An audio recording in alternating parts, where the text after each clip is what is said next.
네, 오늘 주신 하나님 말씀은 룻기 2장 1절부터 7절 말씀 보겠습니다. 나오미의 남편 엘리멜렉의 친족으로 유력한 자가 있으니 그의 이름은 보아스더라. 모압 여인 룻이 나오미에게 이르되 원하건대 내가 밭으로 가서 내가 누구에게 은혜를 입으면 그를 따라서 이삭을 줍겠나이다 하니 나오미가 그에게 이르되 내 따라 갈지어다 하매 룻이 가서 베는 자를 따라 밭에서 이삭을 줍는데 우연히 엘리멜렉의 친족 보아스에게 속한 밭에 이르렀더라. 마침 보아스가 베들레헴에서부터 와서 베는 자들에게 이르되 여호와께서 너희와 함께 하시기를 원하노라 하니 그들이 대답하되 여호와께서 당신에게 복 주시기를 원하나이다 하니라. 보아스가 베는 자들을 거느린 사환에게 이르되 이는 누구의 소녀냐 하니 베는 자를 거느린 사환이 대답하여 이르되 이는 나오미와 함께 모압 지방에서 돌아온 모압 소녀인데 그의 말이 나로 베는 자를 따라 단 사이에서 이삭을 줍게 하소서 하였고 아침부터 와서는 잠시 집에서 쉰 외에 지금까지 계속하는 중이니이다. 아멘. 오늘 룻기 네 번째 시간의 말씀입니다. 오늘날 우리 교회 성도님들은요, 하나님의 음성을 듣는 것에 관심이 많습니다. 그래서 기독교 서점에서 순종이라든지 인내라든지 이런 제목의 책들은 잘 팔리지가 않아요. 그런데 하나님의 음성을 듣는 법, 이런 책들의 제목은 항상 잘 팔린다고 합니다. 그만큼 하나님의 음성을 듣는 일에 우리 성도들은 관심이 많습니다. 왜냐하면 우리가 믿는 하나님은 살아계신 하나님이에요. 오늘 저와 여러분이 예배하는 이 하나님, 오늘 우리가 예배하는 이 하나님은 살아계신 하나님이고 기록된 말씀을 통하여서 그의 백성들에게 직접 말씀하시는 하나님이십니다. 그래서 그 음성을 듣고 순종하는 것이 우리 신앙생활에 있어서 굉장히 중요한 요소입니다. 오늘 우리가 있는 룻기에 하나님의 인도를 어떻게 받는지에 대한 중요한 한 가지 진리가 나오는데요. 하나님이 어떻게 말씀을 하시는가? 우리가 어떻게 하나님의 뜻을 알 수 있는가? 하나님은 어떻게 오늘 그의 백성들에게 자신의 뜻을 드러내시는가? 그 중요한 한 가지 요소 중에 하나가 바로 마음의 소원입니다. 이 나오미가 모압에 가서 10년 동안 재산 다 말아먹고 이제 유대 베들레헴으로 다시 돌아왔습니다. 근데 그 때를 보니까 보리를 추수하는 때였어요. 근데 보리 추수하는 때가 우리 달력으로 하면 약 3월 말에서 4월이라고 합니다. 근데 그때 보리 추수하는 시기에 가난한 사람들, 먹을 것이 없는 사람들, 찢어지게 가난한 사람들은요, 그 곡식 보리단 사이로 떨어진 이삭을 줍는 일을 했습니다.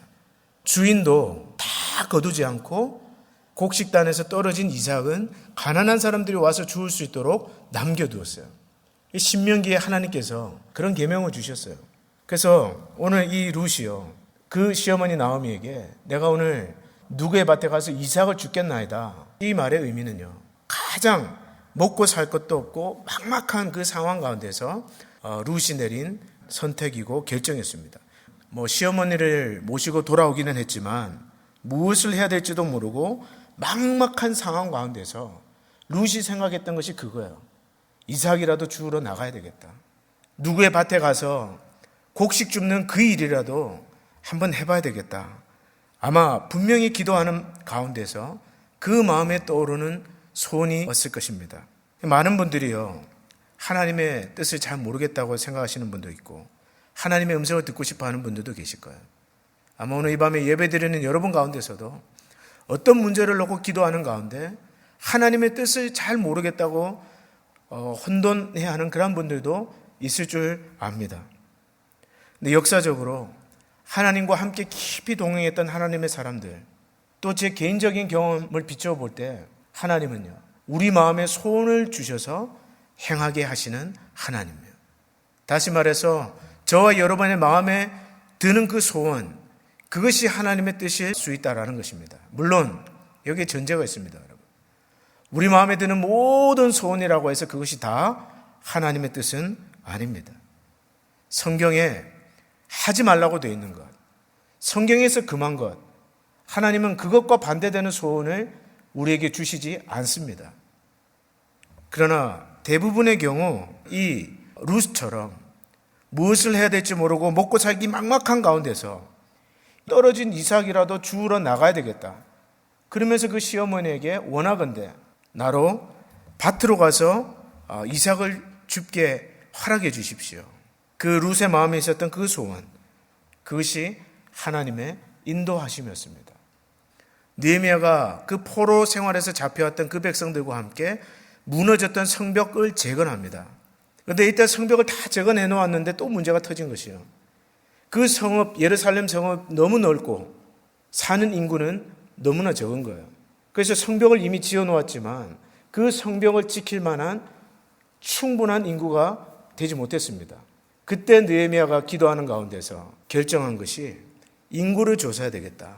그래서 가문별로 계보대로 인구를 조사하기 시작합니다. 근데 그 일을 두고 느헤미야가 어떻게 표현하냐면 내 하나님이 내 마음을 감동하사. 무슨 말입니까? 그렇게 해야 되겠다고 마음먹게 하신 분이 하나님이라는 거예요. 하나님께서 오늘 여러분과 저의 마음에 소원을 주시고 또 우리 마음에 감동을 주셔서 하나님이 기뻐하시는 일을 행하게 하신다는 보다 더 직접적인 말씀의 근거는 빌립보서 2장 13절에 나와 있습니다. 너희 안에서 행하시는 이는 하나님이시니 자기의 기쁘신 뜻을 위하여 너희에게 소원을 두고 행하게 하시나니. 하나님이 일을 하실 때는 오늘 여러분과 저의 마음에 그 하나님의 기쁘신 뜻을 위한 소원을 먼저 두시고 행하게 하신다는 것입니다. 짧은 저의 인생을 돌아보면요. 제가 제 아내를 만나서 결혼할 때도 터키를 꼭 가야 되겠다. 그때 터키에 제 아내가 사역하고 있었는데 꼭 가야 되겠다. 돈이 없었지만 기도하는 가운데 그런 마음을 계속 주시더라고요. 그렇게 해서 만났습니다. 그리고 신학을 공부하는 그 일을 두고도 미국에 와서 꼭 공부를 하고 싶다라는 마음이 생기더라고요. 상황도 전혀 안 되고 미국에 아는 사람 한 명 없고 재정도 준비가 되어 있는 것도 아니고 근데 그런 마음이 계속해서 생기는 거예요. 기도하면 기도할수록 그 마음의 소원이 더 생기는 겁니다. 그리고 결국 미국에 하나님께서 유학 올 수 있는 길을 열어주셨습니다. 미국에 유학 와서도 목회를 배워보고 싶다. 교회를 배워보고 싶다. 청년들을 섬겨보고 싶다. 그런 마음의 소원이 있었어요. 하나님께서 정말 전통적인 교회, 이민교회, 제가 거쳐온 그 교회도 역사가 42년이에요. 그러한 교회에서 12년 동안 마당새부터 시작해서 뺑이 도는 그러한 일 다 하나님께서 하게 하시고 또 때가 되어서 안수를 받고요. 단임 목회를 한번 해보고 싶다는 마음이 소원이 생겼어요. 하나님 말씀을 전하면서 살고 싶다라는 말씀. 그 간절한 마음이 있었습니다. 근데 그 마음의 소원대로 하나님께서 길을 열어주셔서 참 여러분들 모시고 이렇게 행복하게 목회를 하고 있습니다. 여러분 짧은 제 인생이지만 돌아보니까요. 하나님께서 어떤 일을 행하시기 전에 저의 마음에 소원을 주시더라고요. 근데 그 마음의 소원을 가지고 계속해서 기도하다 보면 그 마음의 소원이 꺼지지가 않습니다. 육신적인 소원과 하나님이 주신 소원의 차이는 그거예요. 육신적인 소원은 기도하고 말씀 앞에 서면 그 마음을 딱 접게 하세요. 그러나 하나님이 주시는 소원은요. 기도하는 가운데서 더 뜨거워지고 구체화되고 그 소원을 이룰 수 있는 사람을 붙여주시고 환경을 열어주시고 재정을 채워주시고 하나님이 길을 열어주시더라는 것입니다. 그래서 저는요. 어떤 문제를 놓고 기도하는 가운데서도 제 마음에 어떤 감동이 일어나는지를 굉장히 주의 깊게 살핍니다. 하나님은 여러분 마음에 감동을 주시는 하나님이에요. 여러분들 중에는 남들은 하나님의 음성을 듣는다 이야기하고 성령이 말씀하셨다 얘기하는데 왜 나는 안 들립니까? 혹시 그런 분이 계세요? 또는 여러분들도 하나님의 음성, 하나님이 주시는 감동을 생생하게 여러분 체험하고 싶으신 분이 이 자리에 계시다면 방법이 있습니다. 뭐냐면요. 하나님이 마음에 소원을 주실 때 그것이 정말 조그만 소원이라도 즉시로 순종하는 것입니다. 하나님은 마음에 감동을 주시는데요. 문제는 우리가 그 감동을 가지고 이성적으로 판단하고 생각하고 타협하다가 미루기도 하고 그 감동을 소멸시키기 때문에 우리 하나님의 음성을 듣지 못하는 경우가 많이 있습니다. 여러분, 먼저 손을 내밀라는 감동을 주시면 먼저 손을 내미세요. 미안하다 말을 해야 되겠다 싶으면 그런 말씀을 드릴 때나 기도할 때 그런 감동이 오면 먼저 여러분 용서를 구할 수도 있어야 됩니다. 또 섬기라는 감동을 주실 때 그것이 물질이든 물건이든 나누라는 감동이 오면 미루지 마시고 즉시로 순종하십시오. 교회 와서 기도하고 싶다라는 감동, 여러분 그런 감동들이 들지 않으세요? 그런 감동들이 있으시기를 축복합니다. 기도하고 싶은 마음이 들 때, 성경을 읽고 싶은 마음이 들 때, 예배를 드리고 싶은 마음이 들 때 그 감동을 그대로 죽이지 마시라는 것입니다. 즉시로 순종해 보세요. 작은 것이라 할지라도 듣고 순종하기를 즐거워하는 사람은요, 성령께서 더 자주, 더 분명하게, 더 선명하게 말씀해 주십니다. 네, 그 감동을 왔을 때 인간적으로 생각하고 타협하고 미루고 아니야, 재고 그러면요, 성령께서는 그 감동을 자꾸 소멸하시게 되는 겁니다. 그러나 반대로 여러분들께서 성령의 음성을 듣고 그 감동이 왔을 때 즉시로 순종하고 그러한 일들이 반복되다 보면요, 하나님은 불가능한 일이라 할지라도 순종하는 여러분의 그 순종을 통해서 반드시 이루게 하십니다. 내가 볼 때는 어렵고 힘든 일이라도 방법이 보이지 않는 그러한 일이라 할지라도 성령께 기도하고 주시는 음성대로 감동대로 말씀 붙들고 순종하고 나가는 사람에게 하나님 반드시 역사하십니다. 그래서 저는 먼저 매일 기도하는 것이 하나님의 기뻐하시는 뜻을 따라 제 마음에 감동을 주세요. 얼마나 그것이 익사이팅한지 모릅니다, 여러분. 하나님 마음에 감동을 주시고 불타는 소원을 주시고 그걸 가지고 기도하다 보면 눈앞에서 불가능한 일들이 이루어지는 그 일을 보는 그 기쁨, 그것이 여러분 신앙생활하는 기쁨입니다. 오늘 예배드리는 여러분들에게도 성령께서 계속해서 감동해 주시기를 축복합니다.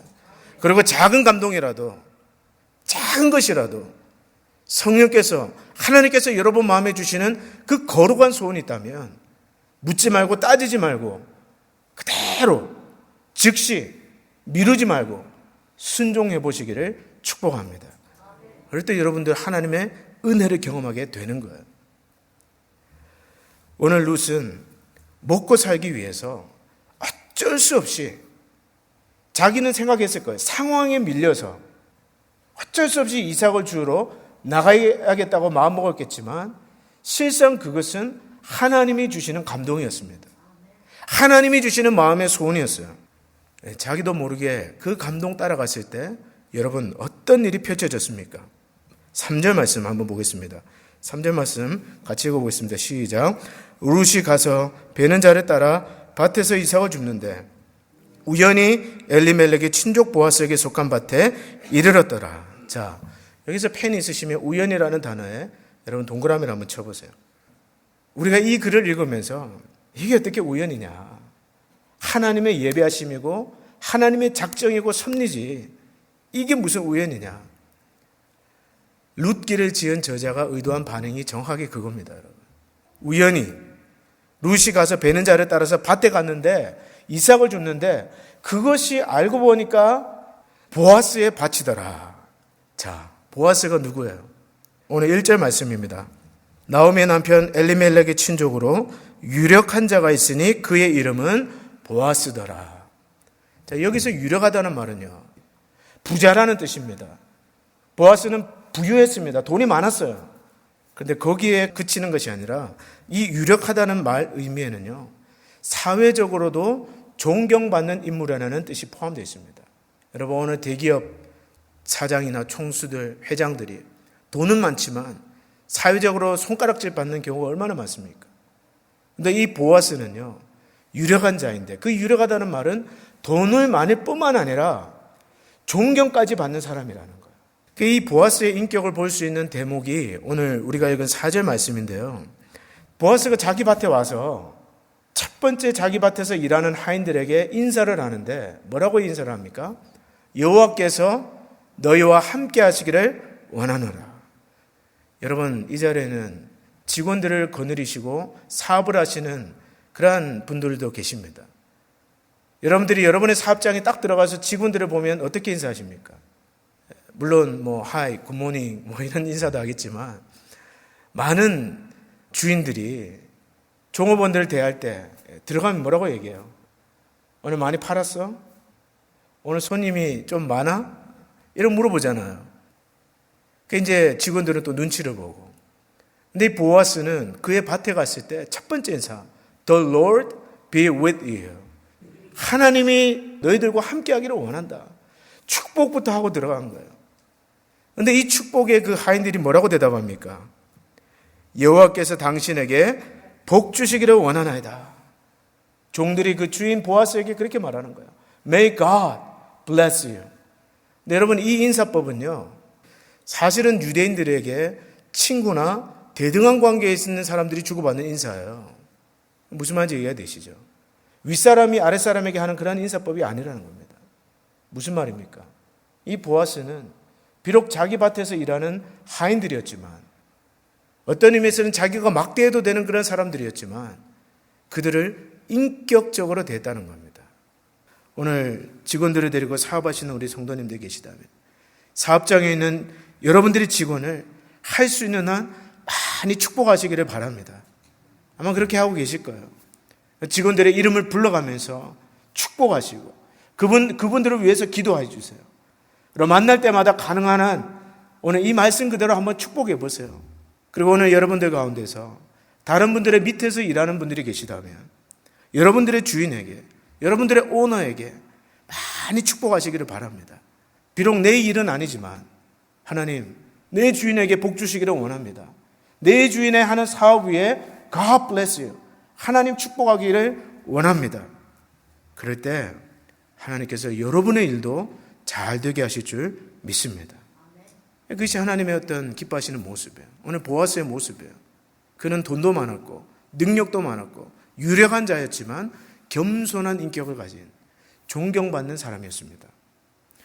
제가 이 말씀을 묵상하면서 보아스의 가정을 연구하는데요, 거기 하나님의 굉장한 은혜가 있더라고요. 마태복음 1장에 보면 이런 말씀이 있습니다. 살몬은 라합에게서 보아스를 낳고 보아스는 룻에게서 오벳을 낳고 오벳은 이새를 낳고 이새는 다윗 왕을 낳으니라. 보아스를 누가 낳았다고요? 라합이 낳았어요. 여러분, 라합이 누굽니까? 여호수아가 가나안을 정복하면서 여리고성을 정복하는데 그 전에 정탐꾼을 보냅니다. 근데 그 정탐꾼을 숨겨준 여자, 가나안 지방의 여자, 그 이름이 라합이었습니다. 근데 이 라합은요, 기생이라고 번역되어 있는데 구약에서 기생은 몸을 팔아서 생계를 이어가는 그러한 어떤 사회적으로 보면 그러한 낮은 위치에 있는 여성이었습니다. 여러분, 그 여인의 아들이 누구라고요? 보아스. 보아스입니다. 유대에서 유력한 자, 모든 부와 재물을 가진 자, 존귀한 자, 그 보아스의 어머니가 놀랍게도 이 가나안 이방 여자, 그것도 사회적으로 가장 천대받는 그런 직업 여성이었던 라합이었습니다. 근데 여러분, 오늘 이 보아스가 어떻게 유력한 자가 될 수 있었을까? 저는 그것이 그 어머니 라합의 믿음이었다고 해석합니다. 비록 천한 가나안 여인이었지만 라합은 하나님을 알고 하나님을 경외하는 그 믿음을 붙들었습니다. 그래서 정탐꾼이 왔을 때 믿음으로 라합은 그 정탐꾼을 숨겨준 거예요. 하나님은 그 여자의 믿음을 보시고 그 가정에 복을 주셨는데 그 복을 누가 받았느냐? 오늘 보아스가 받은 것입니다. 하나님이 가장 기뻐하시는 것은요, 하나님을 경외하는 믿음입니다. 하나님은 가정 배경도 따지지 않으세요. 여러분이 어떤 가정 배경에서 태어났는지 묻지 않으십니다. 하나님은 여러분의 출신도 따지지 않으세요. 직업도 따지지 않으세요. 하나님이 가장 기뻐하시는 것, 여러분 안에 하나님을 경외하는 그 믿음이 있는가를 하나님은 보시는 것입니다. 그 믿음을 보시고 하나님은요, 복을 주시는데 당대에 못 받으면 그 자녀에 대해서라도 반드시 하나님은 복을 주시는 분이 하나님이세요. 보아스를 보세요, 여러분.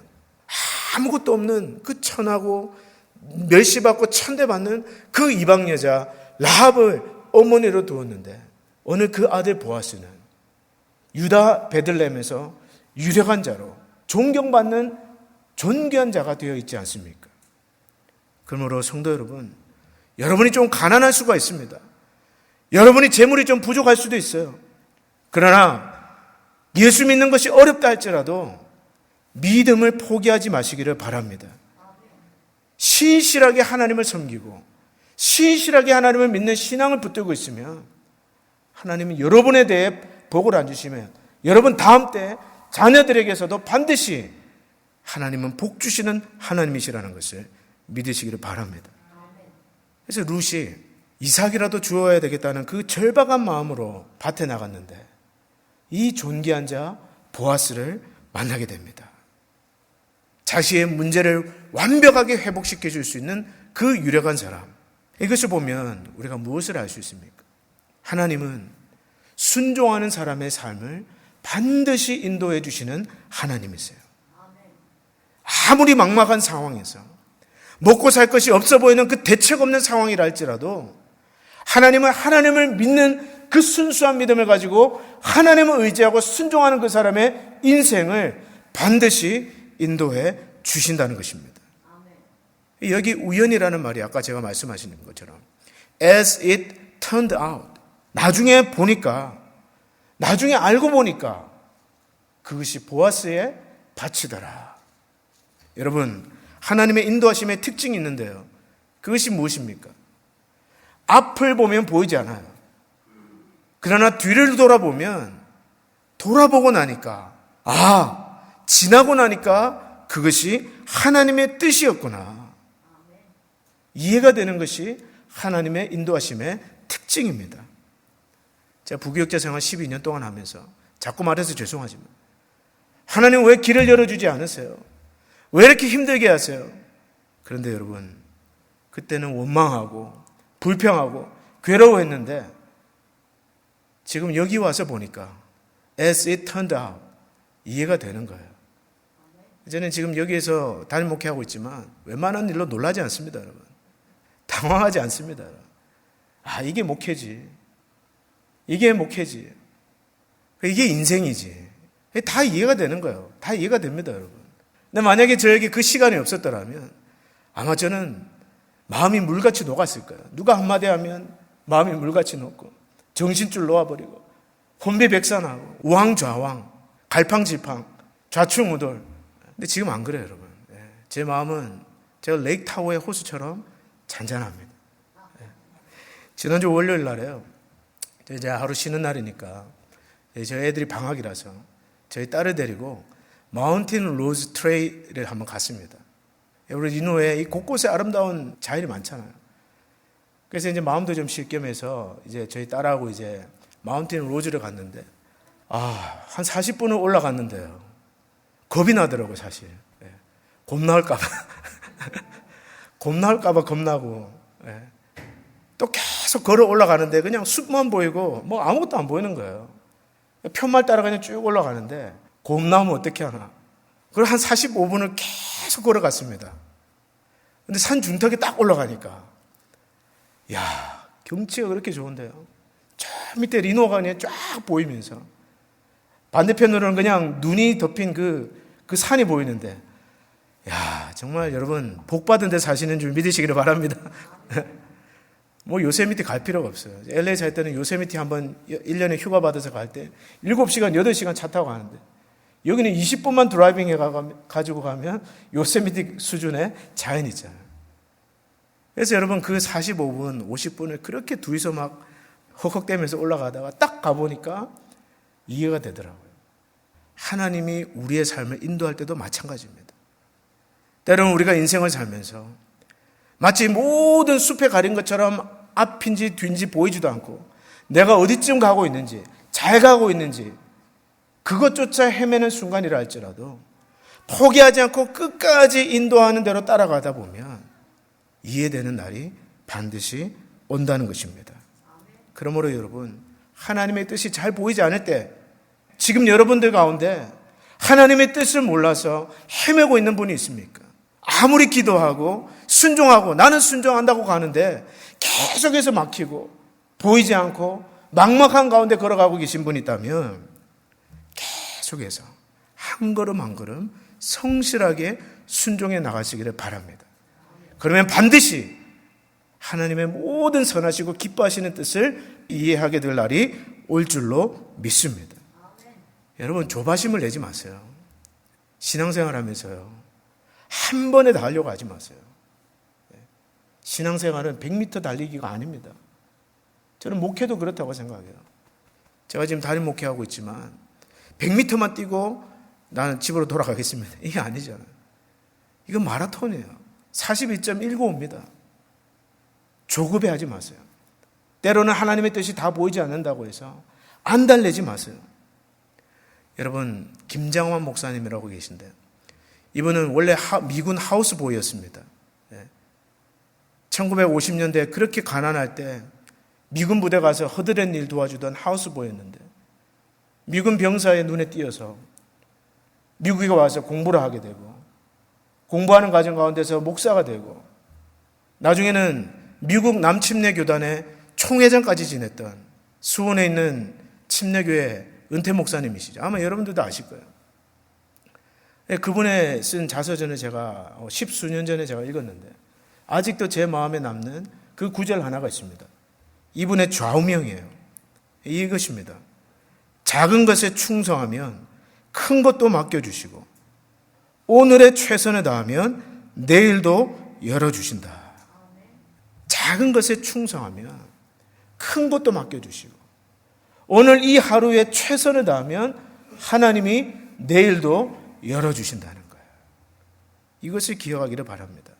어떻게 미군 하우스보이로 들어갔던 분이 내가 앞으로 미국 침례교회 총회장이 될 것이다, 그런 계획을 세웠겠습니까?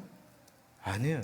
하루하루 주어진 일에 최선을 다하고 오늘 주어진 일에 최선을 다하고 비록 그것이 작은 것이라 할지라도 죽게 하듯 하는 그 마음으로 최선을 다했을 때 하나님께서 그러한 자리까지 오르게 하신 것입니다.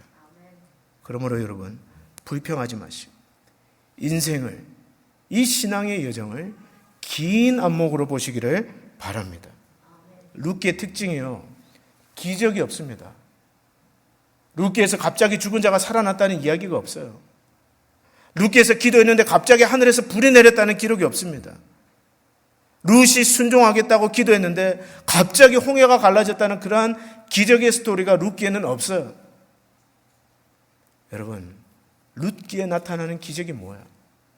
그것은 평범한 자들이, 여러분과 같이, 저와 같이 평범한 자들이, 어떻게 보면 은혜 받을 자격이 없는 자들이, 이방 여인이 하나님을 믿고 하나님을 쫓아가는 어머니의 백성이 나의 백성이 되고 어머니의 하나님이 나의 하나님이 되리라는 그 믿음의 결단을 가지고 나갈 때 하나님께서 도저히 만날 수 없는 상황에서 만날 자를 붙여주시고 도저히 내 힘으로 해결할 수 없는 그 상황을 풀 수 있는 가장 적절한 사람을 붙여주시는 것, 그것이 바로 룻기에 나타난 일상의 기적입니다.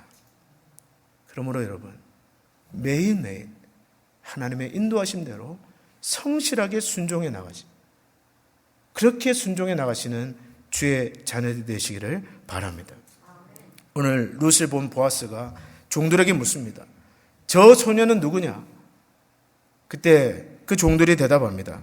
오늘 2장 7절 말씀입니다. 그의 말이 나로 베는 자를 따라 단 사이에서 이삭을 죽게 하소서. 아침부터 와서는 잠시 집에서 쉰 외에 지금까지 계속하는 주인이다. 자, 여러분, 무슨 뜻입니까? 아침부터 저녁까지 가장 사회에서 천대받는 그 일, 허드렛 일, 우리로 따지면 어떻게 보면 설거지 같은 일일 거예요. 청소하는 일일 거예요. 그러한 일도 하찮다고 그냥 그저 하지 않고 아침부터 저녁까지 최선을 다해서 믿음으로 하는 이 룻의 성실함. 여러분, 하나님은요, 성실한 자를 사랑하십니다. 하나님은 부지런한 자에게 복을 주세요. 왜냐하면 하나님이 성실하신 하나님이기 때문에 그렇습니다. 내일도 해는 뜹니다, 여러분. 하나님이 성실하시기 때문에. 그러므로 여러분, 비록 내가 맡은 봉사가 작아 보이고 남들이 알아주지 않는 하찮은 일같이 여겨 보일지라도 크게 하시기를 바랍니다. 큰 일을 하려는 사람은 많지만 작은 일을 크게 하려는 사람은 적다라는 말이 있어요. 작은 일을 크게 한다는 것이 무엇입니까, 여러분? 그 말은요, 최선을 다해서 한다는 거예요. 최선을 다해서 한다는 겁니다. 작은 일을 하고 소홀히 하지 않고 오늘 하나님께서 여러분에게 맡겨주신 그 직분과 그 자리에서 작은 일이라도 죽게 하듯 최선을 다하시는 여러분들이 되시기를 주의 이름으로 축복합니다. 오늘 말씀 맺겠습니다. 순종하는 사람은 망하지 않습니다. 모든 것을 다 잃는다 할지라도 하나님을 믿고 의지하며 순종하는 그 사람을 하나님 반드시 인도하십니다. 만날 사람을 만나게 하시고 꼭 필요한 사람을 붙여주셔서 그의 일생을 반드시 회복시켜 주십니다. 그러므로 당장 하나님의 길이 눈에 보이지 않는다 할지라도 당장 내가 원하는 결과가 내 눈앞에 나타나지 않는다 할지라도 오늘 믿음으로 걸어가는 여러분들이 되시기를 바랍니다. 기적을 바라지 마시고 성실하게 오늘 나에게 주어주신 그 일, 하찮고 작은 일이라 할지라도 죽게 하듯 최선을 다해 묵묵하게 하다 보면 하나님은 마침과 우연히의 섭리로 여러분의 인생을 반드시 인도해 주실 것입니다.